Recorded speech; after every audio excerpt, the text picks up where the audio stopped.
이제 10절부터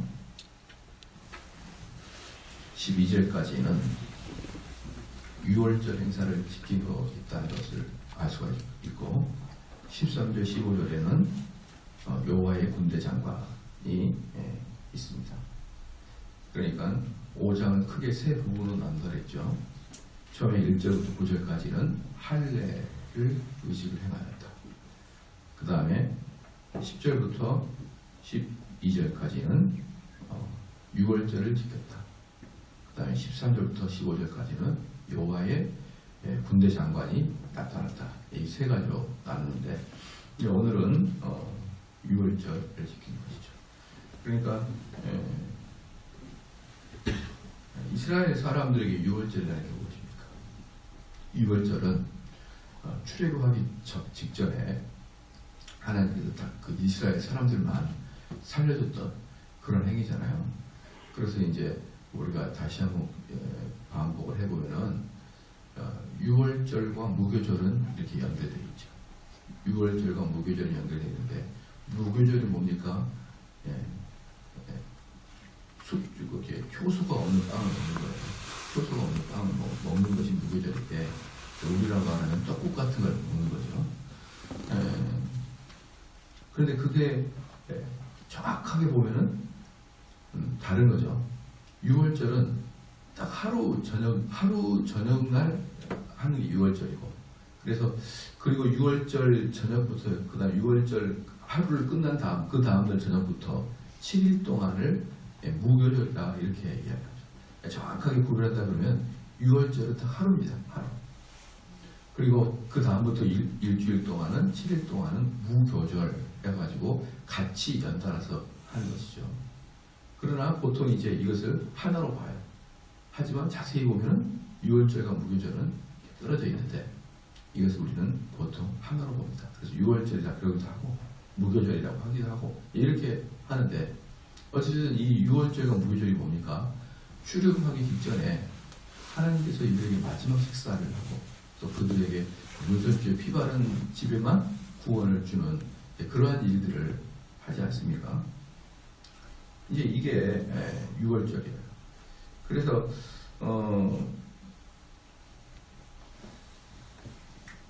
이 성경에 보면은 이스라엘 백성들이 유월절을 지키는 세 번째 날이 바로 오늘날입니다. 이 오늘 본문의 말씀에 세 번째 지키고 있는 것이죠.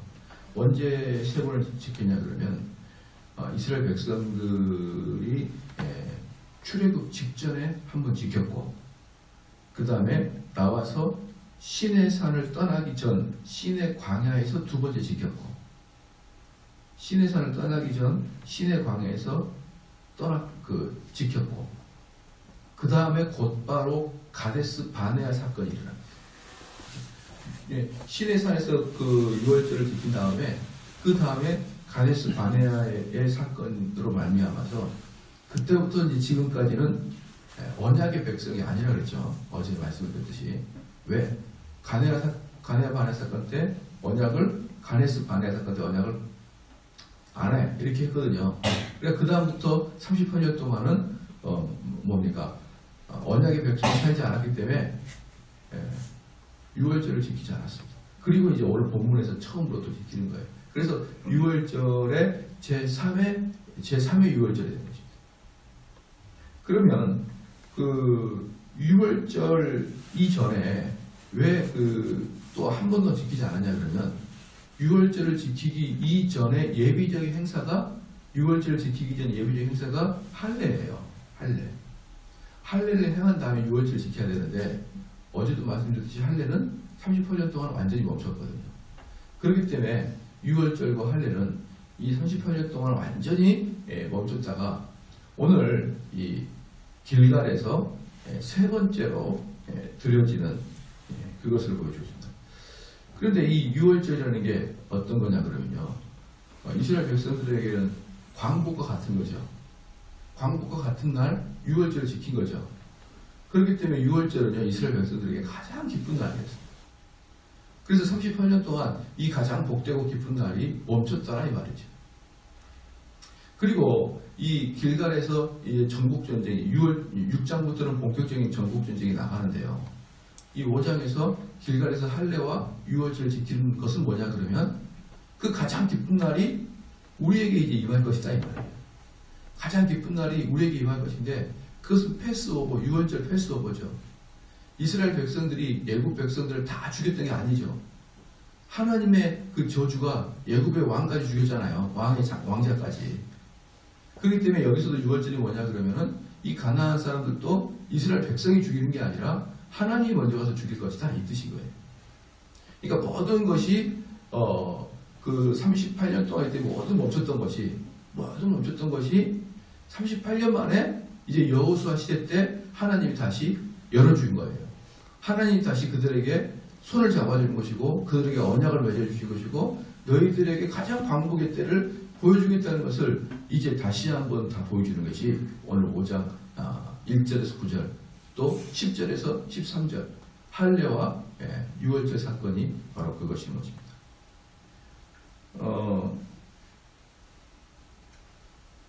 그리고 이제 여기서 재밌는 게 뭐냐면 이제 그 10절이 방금까지 했던 10절이에요. 이스라엘 자손들이 길갈에 진쳤고 그달 14일 저녁에는 여리고 평지에서 유월절 지켰고 그리고 그 이튿날 6월절 이튿날 그때부터는 뭡니까? 무교절이 시작되는 거죠. 무교절이 시작되는 날 그 땅 수로산을 먹되 그날에 무교병과 볶은 곡식을 먹었더니 그런데 이 6월절에 그 다음날 다음도 무교절인데 그럼 무엇을 먹었냐?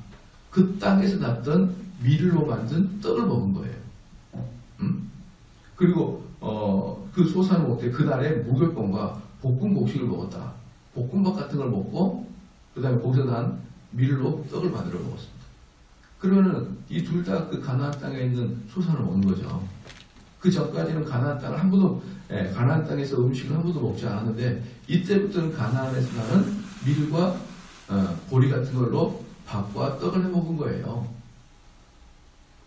그랬더니 12절 말씀에 그 땅 소산을 먹는 다음 날에 만나가 그쳤다 이것이죠. 그 전날까지 만나가 내렸고 그 만나는 어떤 거냐면 하늘에서 직접 떨어진 것이 만나였고요. 그런데 가나안 땅에서부터는 하늘에서 직접 떨어진 게 아니라 이제부터는 자기들이 음식을 해서 쌀과 보리와 밀을 길러서 음식해서 먹어야 되는 것이죠. 이제 더 이상 만나는 내려오지 않는 것입니다.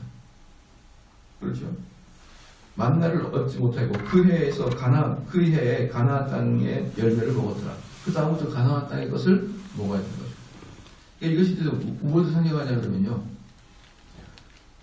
너희들이 이제 하늘로부터 직접 받지 말라는 것이죠. 너희들이 노력해서 이제 캐다 해라. 너희들이 노력해서 해라. 그 전까지 38년 동안은 아주 비정상적인 상황이었고 이제부터 너희들은 정상적인 신앙생활을 해라는 것이죠.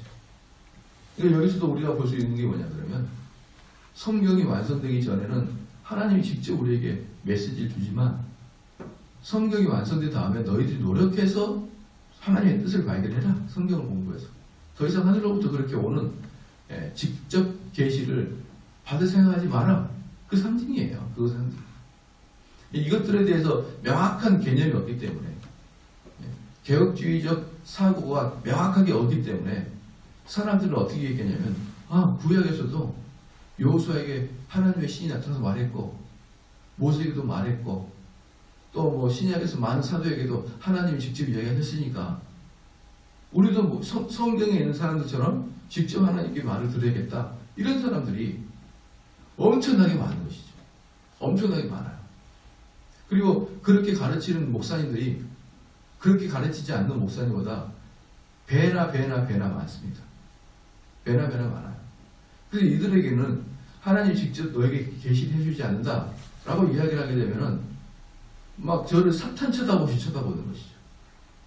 뭐 이런 자유주의적 목사가 다 있어. 이 목사를 내가 경계해야겠다. 이런 눈빛으로 보는 거예요. 그러니까 성경에 이렇게 교리적으로 하지 말라는 것을 하는 사람이 못 모르고 교리적으로 하지 말라는 저에게 사탄을 쳐다보듯이 이단을 쳐다보듯이 그렇게 경계의 눈빛으로 쳐다봅니다. 원망의 눈빛, 빨리 이 자리를 빠져나가야겠다. 그런 눈빛으로 저를 한참 쳐다보다가 나갈 때는 빠른 속도로 나가고 말이죠. 근데 여러분 확실히 알아야 될 게 뭐냐면 그렇게 하나님은 직접 여러분에게 말씀하시지 않아요. 제가 늘상 말씀을 예화를 들지만 정말 하나님이 직접 여러분에게 말씀하신다고 느끼고, 그리고 여러분 주변에서 만약에 목사님들이 여러분을 그렇게 가르치죠? 그럼 그 목사님께 물어보십시오. 유괴된 아이들 어디 있는지 한 번만 하나님께 물어봐달라. 지금 아이를 잃어서 발을 동동거리는 그 부모들의 마음을 헤아려서 하나님께 그 아이들이 어디 있는지 한 번만 물어봐달라고. 아무도 모를 거예요. 아무도. 하나님께서 직접 오는 메시지라 그러면 그 정도는 해야 되는 거 아닙니까? 기본적으로. 누구나 얼마 전에 어떤 목사님이 하늘에서부터 올 메시지를 한다고 하는데 우리 한국 사람들이 회개하지 않으면 지금의 북한 정권을 들어서 우리를 공격하겠다는 거예요. 그렇기 때문에 우리 한국은 빨리 회개해야 된다는 거예요. 그건 누가 말 못합니까? 그건 내가 그냥 일어나다가 그냥 아무렇게나 하고 회개하지 않으면 북한이 우리를 쳐들어올 것이다. 그 북한이 안 쳐들어오면 어떤 거예요? 회개했다는 거 아니겠습니까? 이렇게 쉬운 예언을 누가 못하냐고요. 이렇게 쉬운 것을 하나님께서 나에게 직접 말씀했다는 걸 누가 못하겠느냐고. 당신 지금 하고 있는 일을 멈추라. 멈추지 않으면 하나님께서 당신을 힘들게 할 것이다. 그 예언을 누가 못하냐고. 다 하죠. 그러고 말고 누구나 할 수 있는 거 말고 유괴된 아이가 어디 있는지 그거 하나만 가르쳐주면 참 내가 지금까지 하나님의 계시가 멈췄다는 걸 다 처리하겠습니다. 정말 제가 그렇게 말할게요. 한 분만 데려가십시오. 여러분 주변의 목사님들이 성경에 있는 대로 지금도 된다고 하는 분들에게 물어보시란 말입니다. 절대로 못 맞습니다. 그럼 무슨 말이에요? 하나님 지금 말씀하지 않아요. 하나님 지금 여러분이 이러시고 말씀하지 않으십니다. 믿으시죠? 만약에 여러분이 안 믿으시면 직접 지금 하나님께 물어보십시오. 하나님, 그 아이를 어디 있습니까? 옛날에 이제 그런 하나님의 음성 듣기 사람 이런 책을 많았으면 이러는 거예요. 이렇게 예언하는 것이죠. 하나님, 내가 그 집회에 지금 참석할까요? 말까요? 하나님께서 참석하지 마라 그러면 저는 참석하지 않겠나이다. 그 사람이 누구냐면 강사야, 강사. 강사인데 그렇게 기도하고 있는 거예요. 그랬더니 마지막에 하나님 참석해라. 그렇게 허락을 해줘서 갔다는 거예요. 아니 그런 예언은 누가 못합니까? 다 하죠. 저도 혼자 앉아가지고 하나님 갈까요? 가라 와라. 그런 예언, 그런 직통 계시는 누가 못 맞냐고요. 다 할 수 있어요. 그런 건. 제발 좀 멋지고 프로페셔널하고 아무도 할 수 없는 그런 하나님 아닌가요? 그럼 누구나 할 수 없는 걸 물어봐야죠. 누구나. 하나님 지금 북한의 핵무기가 어디 있는지 알려주십시오. 어느 창고, 어느 비밀 창고에 있는지 알려주십시오. 그럼 제가 다 얘기해서 터뜨리겠습니다. 말하겠습니다. 얼마나 좋습니까? 하나님, 요즘에 밤늦게 귀가하는 여성들이 연쇄살인범에 잡히는데 그 연쇄살인범 어디 있는지 알려주십시오. 그럼 딱 잡아내십시오. 그러면 저의 지금까지 모든 신학을 처리하고 지금까지 했던 모든 신학을 처리하고 오순절 은사주로 바꿀게요. 다음 주부터.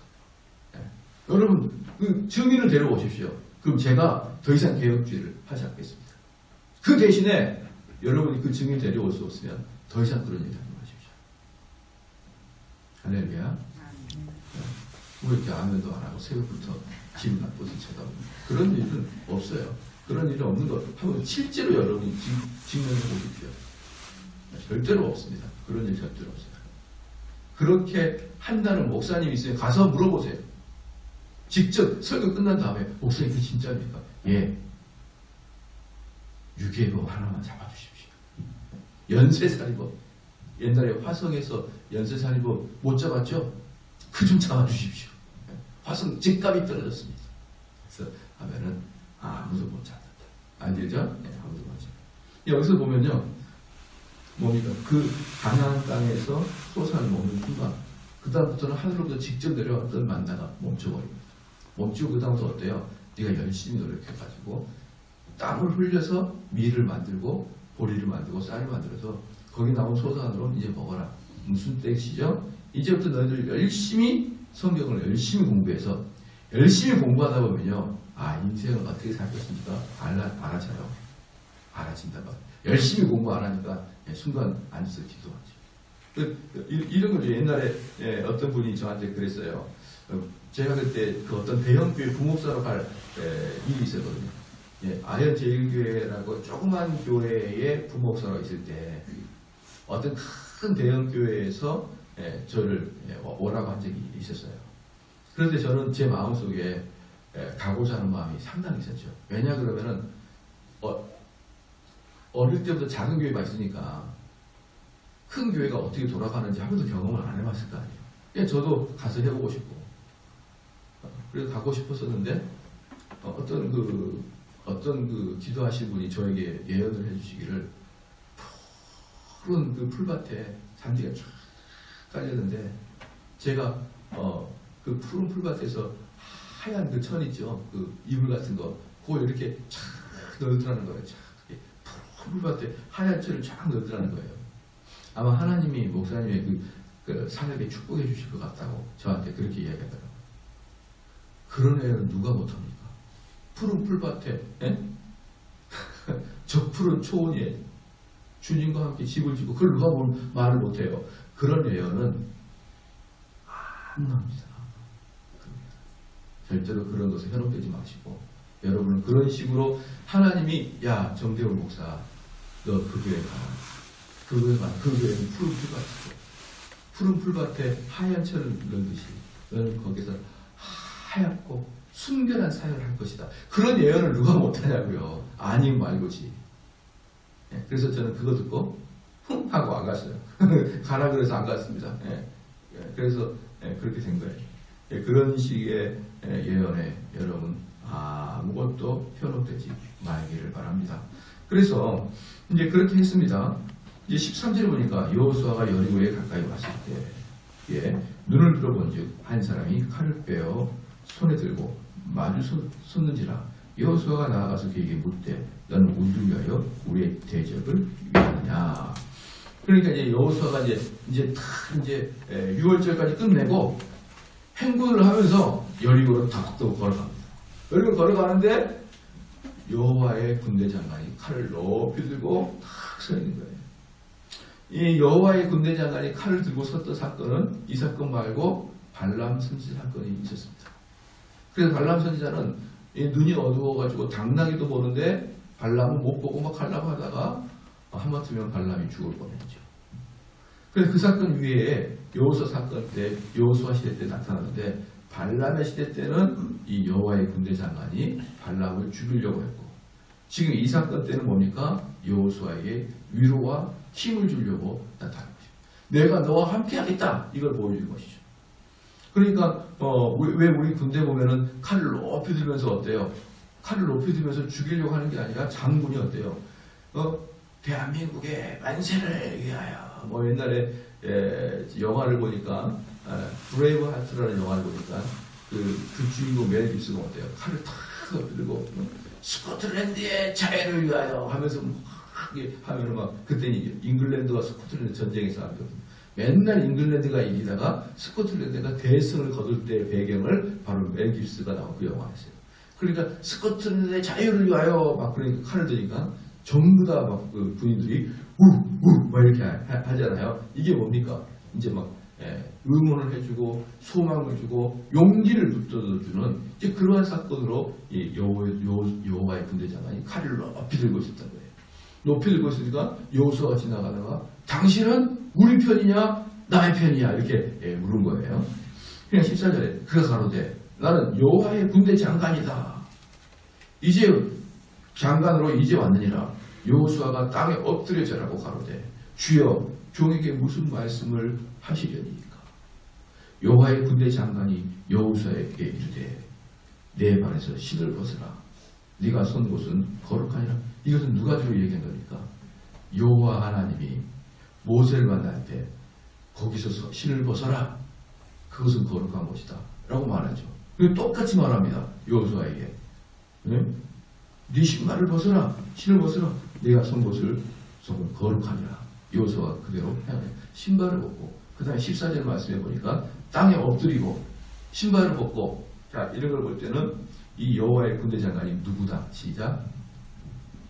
제2위이신 예수 그리스도. 구약에 나타나신 제2위이신 예수 그리스도를 여호와의 군대 장관이다. 이렇게 되고. 그러니까 지금 이분은 단지 뭡니까? 그 천사가 아니에요. 천사는 이런 대우를 받지 못합니다. 내 신발을 벗어라. 그것은 거룩하니. 그래서 그 땅에 엎드려서 그를 경배한 것은 여호와 하나님만이 하는 것입니다. 여러분, 여호와라는 호칭이 재밌는 게 뭐냐 그러면요. 제가 언젠가 좀 말씀 한번 드릴 텐데, 여호와라는 호칭이 예수 그리스도의 사용이 될까? 임재, 삼위일체 개념에서 여호와라는 호칭이 예수 그리스도에게 사용이 될까? 될까요? 안 될까요? 그 구약 성경, 히브리 성경을 70인역이라고 했죠. 70인역이 뭐냐 그러면은 구약 성경을 헬라어로 번역한 성경이에요. 근데 원래 구약은 히브리말로 기록되어 있고 신약은 헬라어로 기록되어 있는데, 이 히브리말로 기록된 구약 성경을 헬라어로 바꾼 것을 뭐라고 한다고 했죠? 70인역이라고 했어요. 근데 그 70인역이 왜 중요하다고 했습니까? 구약의 단어들을, 히브리 단어들을 어떻게 헬라어로 표현했느냐라고 볼 때가 대단히 중요하다고 했죠. 근데 이 70인역에는요, 여호와로 쓰지 않고, 헬라어로 여호와를 쓰지 않고 로드, 주님이라고 쓴 경우가 많아요. 근데 그 주님이라는 표현이 헬라어로 예수 그리스도를 표현할 때가 많아요. 그래서 칼빈도 마찬가지고 종교개혁자들은 우리 예수를 여호와라고도 표현해도 아무 짓도 없다라고. 대단하죠. 그래서 여기서도 보면 뭡니까? 여호와의 군대 장관이라고 하는데, 그 여호와의 군대 장관은 그럼 여호수아에게 환상으로 보였느냐? 환상으로 보이지 않고 실제로 보이는 거예요. 무슨 말입니까? 성육신에서 보였다. 성육신에서 여호와의 군대 장관이 칼을 높이 들고 여호수아를 쳐다보고 있었다는 거죠. 그래서 이 성경 구절을 우리 성경학자들은 다 동일하게 구약의 성육신에서 나타나신 예수 그리스도다, 이렇게 표현을 하고 있습니다. 말씀의 결론을 맺겠습니다. 우리는 이제 6장부터 이제 본격적으로 정벌 전쟁을 시작합니다. 여리고의 정벌 전쟁을.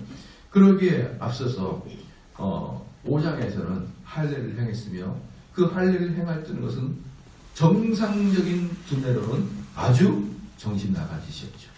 그렇지만 그 할례를 행한 것은 오늘 배웠던 유월절을 지키기 위한 전 단계였고, 그들은 전쟁에 앞서서 자기들의 군사력을 증강하고 채비를 갖추기보다는 오히려 하나님과 언약을 다시 갱신하는 그러한 시간이 이 전쟁 시간 이전에 있었고요. 그래서 그들은 하나님과 다시 언약을 갱신함으로 이 전쟁을 통해서 이스라엘 백성들에게는 광명과 기쁨이 있을 것이라는 이미 그 전 단계가 다 진행됐고, 그리고 이제 이스라엘 백성이 이제 여리고로 쳐들어갈 때 여호와의 군대 장관이 내가 너희와 함께하겠다는 거예요. 무슨 말입니까? 이 모든 전쟁의 진두지휘하고 대장은 누구다? 여호수아 너가 아니라 여호와 군대 장관 나다, 이 말이에요. 여호수아 너가 아니야. 이 군대 장관은 나야. 그러니까 너희들이 뭐 걱정하지 마라. 내가 다 지휘하고 내가 다 앞장서서 전쟁할 것이고 너희들은 졸졸졸 돌아다니면 된다. 정확하게 보여주는 것입니다. 기도하시겠습니다. 하나님 아버지, 참으로 감사합니다.